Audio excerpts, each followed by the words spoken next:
ताई माझं ब्रेकअप झालं आहे, 21 दिवस झाले आणि मी अजून तिच्याशी बोललो नाही आणि ती पण मला, मी किती दिवस वाट बघू तिची. ब्रेकअपच आपण यासाठी करतो कारण आता तू तुझ्या रस्त्याने, मी माझ्या रस्त्याने. ब्रेकअप संपलंय आता, याचा अर्थच हा आहे. पण मग ती कॉल करत नाहीये, मग मी वाट किती बघू हा प्रश्न सुद्धा चुकीचा आहे.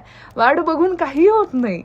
आपल्याला इनिशिएटिव्ह घेणं गरजेचं असतं. आपलं प्रेम आहे ना, आपल्याला ती व्यक्ती हवी आहे ना, मग आपण पुढाकार घेणं गरजेचं आहे. आपल्याला ज्या गोष्टी हव्यात आपण त्यासाठी मेहनत घेतलीच पाहिजे, आपण त्या गोष्टीसाठी लढलंच पाहिजे, आपणच करणं गरजेचं आहे.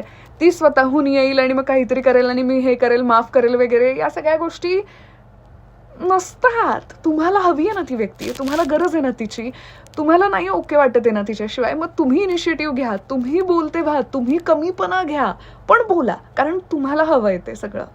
ओके, सो कमीपणा घेतल्याने काही होत नाही प्रेमात, चालतं तेवढं.